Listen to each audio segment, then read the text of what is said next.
First off, you got to have your camera on, and just leave it on for the rest of class. You don't need to turn your camera on and off every time you touch the camera. So just leave it on for the rest of the class. You need to press down on the shutter release halfway because the camera likes to go to sleep. This is the laziest worker you'll ever be around because after about 6 seconds it wants to take a nap.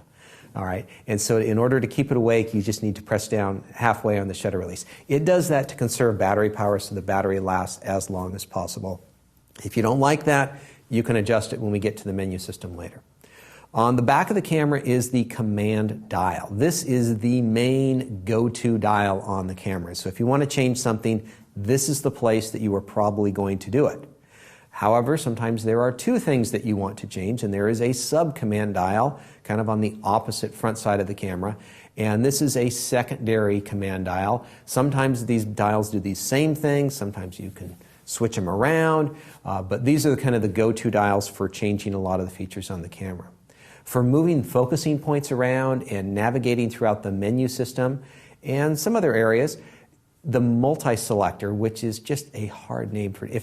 Forgive me, I might just call this the mouse or the up-down arrow or the touchpad in the back. Those are all synonyms for me. I have a hard time remembering multi-selector, but you'll just be using that to help navigate. And then, of course, you have a little OK button. This is kind of like the Enter button on a computer. When you go to a menu setting and you're like, yeah, that's what I want to do, you'd hit the OK button in order to enter that particular feature. All right, so with the on-off button, one of the things that happens when you turn the camera on or when you turn it off is the camera goes through a sensor cleaning. The camera vibrates the sensor and tries to knock off any dust. This was a problem on the early digital cameras. Dust on the sensor will cast a shadow on the image and create a little black spot that you will then have to clean off in post. And the camera does a very good job at keeping the sensor clean, although it may get dust on it because if something gets a little sticky and gets stuck on there, you'll have to physically clean that off. When we get into the menu section, I will talk about exactly how and what tools in order to do that. With the shutter release, as I mentioned this before, when you press halfway down on the shutter release, it turns the camera on. It also activates the metering system and the autofocus system on it. And so you'll find photographers, it's not real noticeable, but they're constantly tapping down on their shutter release halfway just to make sure their camera is fully ready to go. It's kind of like a teenager in a fast car at a stoplight. They got their foot on the gas, just giving it just a little bit of a rev, ready to go when that turns green. And so that's the way photographers are with their cameras.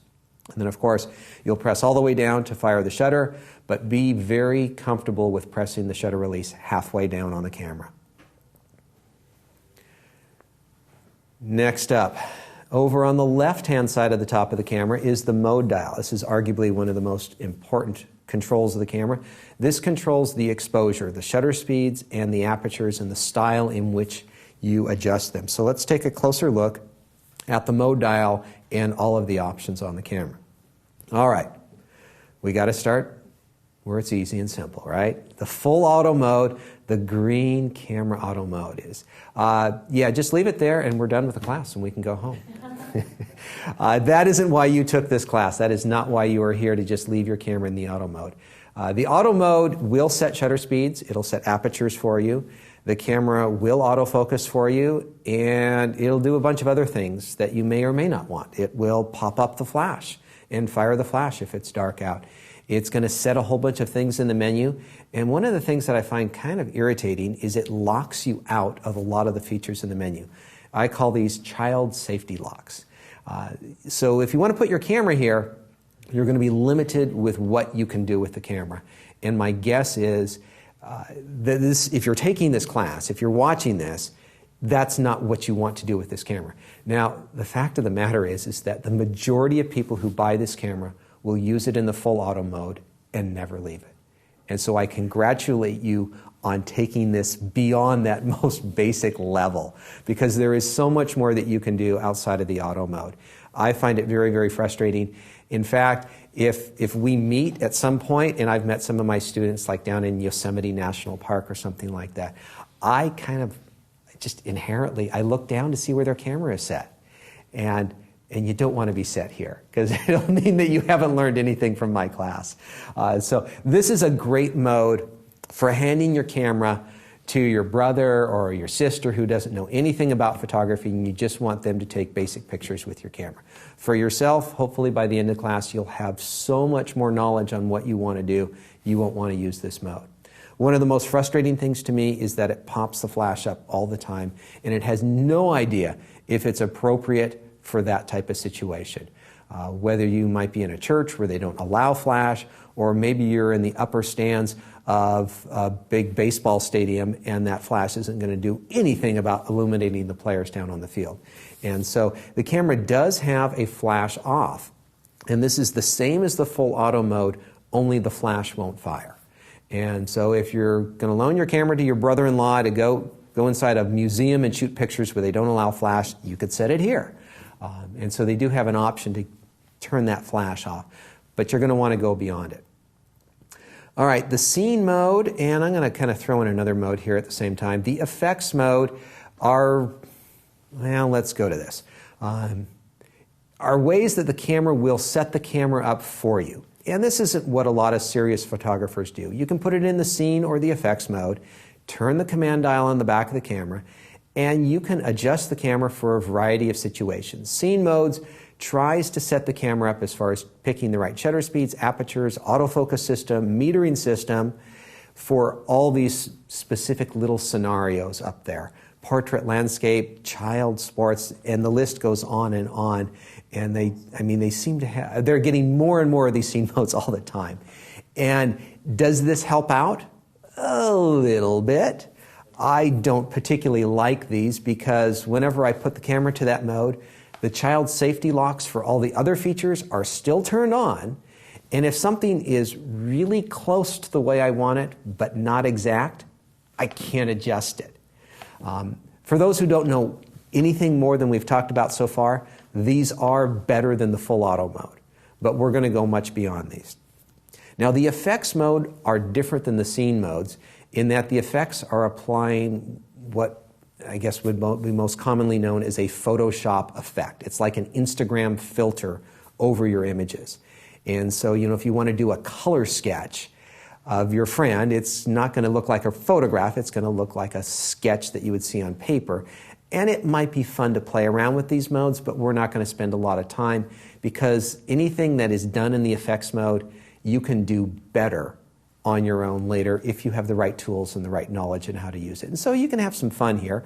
Nothing against having fun, but this isn't where you want to capture your clean, high-quality images because most photographers want to capture clean, high-quality images so they can always go back and adjust and work from a good base level again. Now, when you do shoot in these effect modes, you are recording a JPEG-only image. You are not recording a RAW image. So be aware of that for those who are interested between shooting RAW and JPEG. All right, so let's get back into the mode dial. And let's get over into the more serious stuff. So one step more serious than the full auto mode is the P for program mode. This, okay, the dirty little secret on the P mode is that it is the same as the full auto mode minus the child safety locks, minus the flash popping up all the time. And so the program mode simply sets the shutter speed and sets the aperture for whatever the light. And so if you want to take a quick picture, every once in a while, I just want to take a quick picture, and I know it seems surprising, but I don't care about shutter speed and I don't care about aperture. I just want a picture. I'll throw it in the program mode and I know it's going to give me something reasonably pretty good. And so that's a pretty good quick shooting mode. The problem with it is that when you set it there and it's not quite right, you need to make adjustments to it. And depending on the light levels, it can fluctuate back and forth. Now, when it is in the program mode, one of the things you can do is you can go back to the command dial and you can engage what is called a flexible program. And you'll know you're in flexible program when you see the P star. That indicates that you have changed the program from the preset program to something different. And so, for instance, I'm going to adjust, let's see, I'm going to get my camera out of the, see, pops the flash up whenever it thinks it needs it. So I'm going to put my camera in the program mode right now, and I'm just going to make a quick little adjustment here for the studio purposes. And if I put it in P and I pointed at my students here, I am getting 1/400th of a second at f5. And let's just say I want more depth of field for whatever reason. I can come over to the command dial in the back of the camera and I could adjust it to f11 at 1/8 of a second. Okay. Now I put the camera down. We're going to wait for just a moment. Okay. Okay, now we're going to go back to it. And now I'm going to go over here and point it towards Mallory. And let's say I want to shoot at a shallower depth of field. Well, my camera is still set where it was a moment ago. It didn't reset back to the normal program mode. And so you have to kind of remember where it was at. And so if you're, let's say you're traveling and you're taking your landscape picture and you kind of put your camera down and you want to take your portrait picture, you got to kind of remember to adjust it back and forth. And so that program kind of is sticky there. Now if I turn it off and I turn it back on, then it resets to the 400 at f5. So then it resets. And so it doesn't reset if it goes to sleep. It does reset if you turn it off. So you have to kind of be aware of that. Anytime I get engaged in a serious subject where I'm going to be shooting several pictures, I don't like the program mode because the shutter speeds tend to kind of drift around a little bit depending on the light levels and where I'm pointed at. And so if you have a very specific subject you're working with, I would recommend one of the other modes. So let's go to those modes now. S stands for shutter priority. This is where you get to choose the shutter speed. And so if you have your camera in the S mode right now, take it up to the fastest shutter speed by turning the command dial in the back of the camera. Actually, I better be in the shutter priority mode here. And you'll go up to an 8,000th of a second. And if you go down to the slowest shutter speeds, you'll eventually get down to the seconds, like 1 full second. And just want to do this for live. So you go down to 30 seconds. That's the longest exposure that you can do with the shutter speed in a preset mode. You can actually get longer than that. But if you go one step beyond 30 seconds, you get to something called X250. This is a flash sync of 250th. It's called the X sync. It was designed for people who worked in a studio and they wanted to set the camera at the fastest shutter speed that the camera would work with flash, and it wouldn't get bumped around. And so it's there. It's the exact same as setting the camera at 1/250th of a second. It's just at kind of the end of the dial. And it's less likely to get bumped because it's at the end of the dial. So you could set the exact shutter speed you want for something, and the camera will figure out the aperture. I'm not a big fan of this mode, and I don't know a lot of photographers that use this very much. I know a few photographers who use it a little bit at the time, and the problem is that you have something like 18 different shutter speeds from 1/8,000th down to 30 seconds. And the apertures, which we're going to get to next, you have a very small range of apertures. And so in here, if I just randomly decided I wanted to shoot at 1/4000th of a second, I would probably end up with a very dark picture because there's just not enough light in here to work with. And so you need to be very careful about when using shutter priority to make sure that you have your ISO and aperture set to an appropriate area. When I am shooting sports, which is what a lot of people like to use the S mode for, I prefer to shoot in manual because most sports take place within a confined area, basketball court, soccer court, a velodrome, and you know where the athletes are going to be and you know where you're going to shoot them. You can test the light levels, shoot in manual, and have your shutter speed aperture fully dialed in. And so I would be very careful with shutter priority. One option for maybe the slightly more advanced users is to use shutter priority and auto ISO to kind of help keep the camera collecting the correct amount of light. And so that is one option with shutter priority that does work quite well. For a lot of photographers, including myself, the favorite simple mode is aperture priority. And so the sub-command dial on the front of the camera is what controls the aperture. And in this mode, you can pretty safely set the aperture anywhere you want, and the camera will find a shutter speed that works with it. Now, you do have to keep your eye on the shutter speed to see if it's acceptable for the light levels you're in and if you're on a tripod or not. And so I'm going to turn my camera to aperture priority. And I'm just going to go ahead and adjust my aperture to, let's say, a portrait setting of 2.8.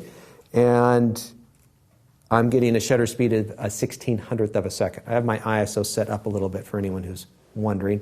And we've got new lights here in the Creative Live studio, which makes it a little bit brighter in here, a little bit easier to shoot pictures. And so the aperture priority mode is a good, simple mode because you can just dial back and forth with that front dial, more depth of field, less depth of field, faster shutter speed, slower shutter speed. And so I really like the aperture priority mode. Most photographers I know only use two modes on their camera, and that is aperture priority and manual. So in manual, you're going to set your shutter speeds on the back dial, the main command dial, and you're going to set your apertures on the front dial. What you'll then do is look in the viewfinder at the bottom for the light meter. There's going to be a 0 and a little scale with a plus on the left and minus on the right, and you want to get this light meter in the middle, and that's going to indicate an even exposure. At least that's a good starting point for many, many different exposures. And so for manual modes, let me go ahead and just put my camera here in manual. Let's just say that I want the good old F8 and B there, so I'm going to choose F8, and I don't know what shutter speed. So I'm going to hold it up to my eye. I'm going to see that I am overexposed because the numbers are over on the plus side. And so I'm going to adjust my shutter speeds until my meter is in the middle at 0, and I am at f8 and 125th of a second. If I take that picture, I got to focus on something. Just barely get my two students in there. I get a good-looking result on the back of my camera. And so manual metering is a great learning tool that everyone should process, that they should go through. Anytime you're engaged with a subject, whether it's portrait, sports, landscape, anything, and you're shooting several pictures of the same thing, one of the things you want to nail down is your shutter speed, your aperture, and your ISO. And when it's in manual, as long as you don't physically bump the dials, it's not changing on you. It will not ever change. And that's always frustrating to photographers when the camera just wants to change something on you. And so working in the manual mode is something that everyone should be striving for on this camera. You don't need to use it all the time, but it's a good tool for a lot of different things. John, I have a quick question from Daily Shooter in Sure. the chat rooms. They ask, in program mode, can you change aperture and shutter or just the aperture? On my Canon, I don't think I can change anything when I'm in P, but on Nikon, is it different? Well, Nikon and Canon are the same. You can adjust on both of them, but you're adjusting both of them at the same time. Okay. And what's kind of weird is it changes according to the light. So let's just say you were trying to get to 500th of a second. You could give yourself a faster shutter speed and open up the aperture, but if the light changed, it might dip down to 250th of a second. And so it's kind of always wavering back and forth, always trying to keep things balanced. And for anyone who's really trying to nail down a shutter speed or aperture, it's very frustrating. But you can adjust both, and you can kind of hold it in as long as the camera's not moving around too much. For instance, if I put it in program, and let's just say I want a 60th of a second right now, I'm at a 400th at f5, and so I will turn the back dial of the camera down to 60th, but if I move over here, it's a 50th. Over here, it's an 80th. There, it's a 50th. So now I got to adjust it again to a 60th. If I recompose a little bit, it's at a 100th. And it gets really frustrating that you can't nail it down and pin it there, you might say, because the camera is constantly reading the light and adjusting for the light, which is both a good thing and a bad thing. Okay. Okay, so next up is the U1 and U2 settings. So if you go to a U2 concert, you definitely want to use the U2 setting.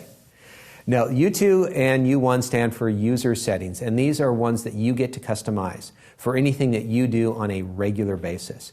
And so if you constantly are working in the studio under particular conditions and there's a lot of changes to your camera, you could pre-program the camera however you want it to work and then go in and save these settings. And so what I have on the screen over here, this is what's called a shortcut. For those of you following along at home who have this pre-recorded, you can stop the recording right now. You can dive into the Tools section in your menu into a setting called Save User Setting. And what you can do is set your camera up exactly the way you want it, and then go to Save User Setting, and you register as either U1 or U2, and it's going to keep everything locked in. Where this comes in really handy, for instance, is a landscape photographer who's out shooting landscapes and they have their camera all set up for subjects that are static. They're shooting from a tripod, but they're also a bird photographer. And a bird comes into the scene and they want to switch over to action shooting where autofocus and a fast shutter speed are really important. I can think off the top of my head there's probably about 4 or 5 camera settings that I would want to change that might take me 10, 20 seconds to change. By just switching from U1 to U2, you can change everything right away. And so those are some good settings for anyone who has kind of preset things that they want to do, that they want to lock in on their camera. Very, very handy. Some people use them, some people don't, but it's just a nice advantage for those that have a lot of setting adjustments between two things they encounter in short periods of time. Sounds like a driver's seat. It's kind of like the driver's seat, as Nick said here in class. It's like those driver's seats that kind of remember exactly how far back, how high up, and maybe even what temperature you like to have your seat at. And so, Mallory, maybe we can check now to see if there's any follow-up questions dealing with mode dial or basic operation so far. Let's see here. Not necessarily about that, but we have a question from Daver. We are used to calculating the aperture and many things actually or with ISO 100 since the time of film. When using the GN of a flash to do some calculation, it's pretty much the same. Now many cameras actually start at ISO 200. Would going to LO1 degrade the quality? Okay, I just need to process all of that. I think they were trying to impress me with their knowledge level, and they have. They've done a very good job. Well done, Daver. Yes. Stumped the teacher. And so some of the older Nikons had a low ISO of 200. This camera has an ISO of 100. And so that's your base setting. Just double check. I sometimes have several cameras running through my brain any one given time. And 100 is as low as you can go. So his question is kind of void because you can't do it on this camera. Okay. And with the flashes, if you want best quality, ISO is going to be at 100. We'll talk more about that when we get there. Okay. Sounds good. And we have a question from Barnacle. Would John please comment on whether or not light meters are still helpful in general? If yes, which one would you recommend? Wow. I have a light meter that is getting close to 20 years old. I can't quite part with it, but I don't need it very often. And so I think it's pretty rare that photographers need a light meter anymore. And maybe I'm just lazy. I'll just take a picture and I'll look at the back of the camera and see if it looks right. And the histogram, the screens on the back of the camera are so accurate, I pretty much never need a light meter. And so if you're new to photography and you're wondering what's the best way to spend that next $200 you have in your photography fund, it's not going to be a light meter for most people. There are some situations, I think if you're working in a studio environment, that would probably be the most helpful. If you're out working outside under natural daylight, it's going to be less helpful for most of the people. Excellent. And we have more kind of general questions. Would you like to wrap up this section, or do you want me to move to general questions? Let's keep moving through. Okay, I think sounds good. We got some slides to go through. Okay. All right. So back on the top of the camera, over on the right-hand side, we have exposure compensation, international symbol of plus and minus. All right. So what's going on here is if you want to make your picture lighter or darker, you can do that with the exposure compensation. Now, the only times that you'll be using this is in the program mode, the shutter priority mode, and the aperture mode. In the full manual mode, you can just change your shutter speed or aperture and make it lighter or darker. But in the program modes, you would use this. And sometimes, all the time, I should start with this, all the time the camera is trying to average the lights and the darks to a nice middle even gray, you might say. But sometimes subjects are brighter, sometimes they're darker, and the quickest way for you to adjust that in those aperture, shutter priority, and program modes is just with a little exposure compensation. You know, for instance, if you go up skiing and it's all white around you, you might need to add in a plus 2/3 exposure compensation or a plus 1. If you have a very dark background, you may need to add in a -1 because your camera is always trying to compensate with whatever light it sees, and it thinks everything is middle tone gray. And so that's how and when you can use exposure compensation. Now, generally, on the Nikon camera, let me show you on this Nikon camera here, the way that you adjust, I can sit over here so I can get the camera over here possibly. I got to get my controls on this right. With Nikon cameras, what you need to do is you need to press the button, you need to hold the button down as you turn the dial. You don't just press the button. Pressing the button does absolutely nothing. You got to press and hold and turn the back dial.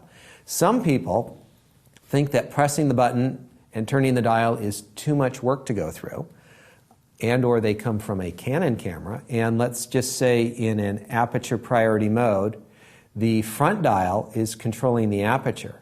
You can go in to this special shortcut. You see the little shortcut on screen, the custom menu B3. We'll get to this in time for those of you who don't know what I'm talking about.